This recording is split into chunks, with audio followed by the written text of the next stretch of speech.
এই এলাকার সকল মুসল্লিদেরকে, রোজাদারকে নিয়ে একটি ইফতার মাহফিলের আয়োজন করে থাকেন। প্রতি বৎসর না হলেও বন্যা এবং খরা অথবা দুর্যোগ মুহূর্তে যুব কল্যাণ পরিষদের সদস্যরা ত্রাণ সামগ্রী নিয়ে অত্র এলাকার প্রত্যেকটি জনদুর্ভোগ এলাকা এবং এলাকার জনগণের পাশে দাঁড়ানোর চেষ্টা করেন। যুব কল্যাণ পরিষদ গঠন হওয়ার সাথে সাথেই জীর্ণ শীর্ণ এই দাখিল মাদ্রাসাটির দায়িত্ব যুব কল্যাণ পরিষদ হাতে নেয়। এলাকার মুরব্বী এবং জনসাধারণের সহযোগিতায় জাঙ্গিরায় যুব কল্যাণ পরিষদের কিছু সদস্য শিক্ষকতার দায়িত্ব নিয়ে এই মাদ্রাসাটিকে পুনরায় শুরু করার জন্য চেষ্টা করে। আলহামদুলিল্লাহ, দীর্ঘদিন যুব কল্যাণ পরিষদের এই শিক্ষক এবং এলাকার জনসাধারণ এবং মুরব্বীদের সহযোগিতায় জাঙ্গিরায় দাখিল মাদ্রাসা একটি এমপিভুক্ত সরকারি প্রতিষ্ঠান হিসেবে নিজ ভূমিতে এখন 4 তলায় একটি বিল্ডিং নিয়ে দণ্ডায়মান রয়েছে। আলহামদুলিল্লাহ।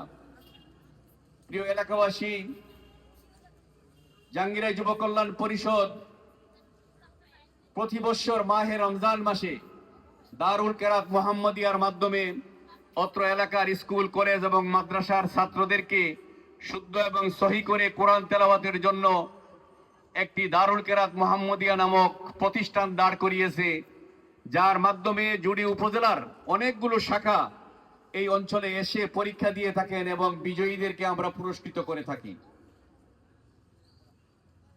দারুল কেরাত মুহাম্মদিয়ার পরেও জাঙ্গিরায় যুব কল্যাণ পরিষদের আরো কর্মসূচি রয়েছে। খেলাধুলার মাধ্যমে শরীরচর্চার বিশেষ প্রয়োজনে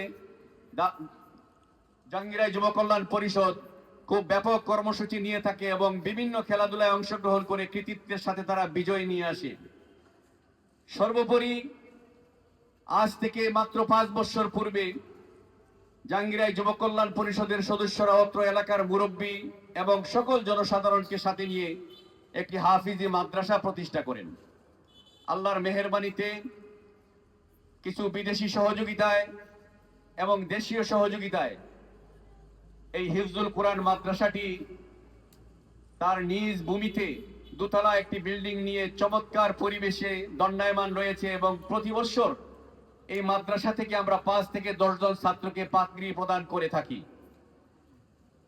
আলহামদুলিল্লাহ, প্রায় 70 থেকে 80 জন ছাত্র নিয়ে এই মাদ্রাসাটি জাঙ্গিরায় দাখিল মাদ্রাসার পাশে দণ্ডায়মান অবস্থায় এই এলাকার এবং এলাকার বাহিরের প্রচুর ছাত্রছাত্রীদেরকে হাফেজ হিসাবে জাতির সামনে পেশ করছে এবং কোরআন শিক্ষা দিয়ে যাচ্ছে।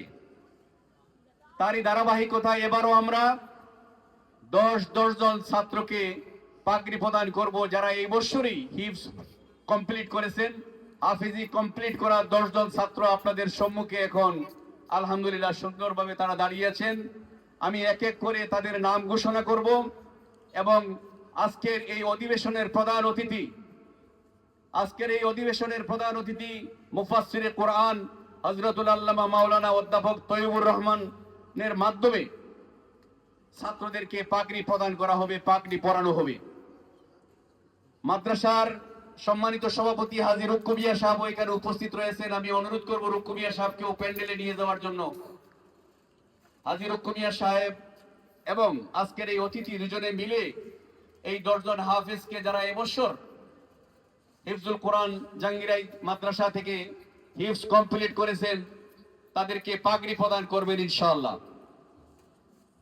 আরেকটি চমৎকার বিষয় হলো, আপনারা দেখতে পাচ্ছেন এই 10 জন হাফেজি মাদ্রাসার ছাত্রগুলি একই ড্রেস এবং একই রকম আরবি আল খেল্লা পরে তারা আপনাদের সম্মুখে হাজির হয়েছেন। তাদের এই ড্রেসের ব্যবস্থা এবং পাগড়ির ব্যবস্থা করেছেন জাঙ্গিরাইরই কৃতি সন্তান, ইসলাম প্রিয় একজন ইয়াং এবং তরুণ যুবক, যার নাম হলো ইসমাইল হোসেন। ইসমাইল হোসেনের পিতা হলো মোহাম্মদ আব্দুল লতিফ।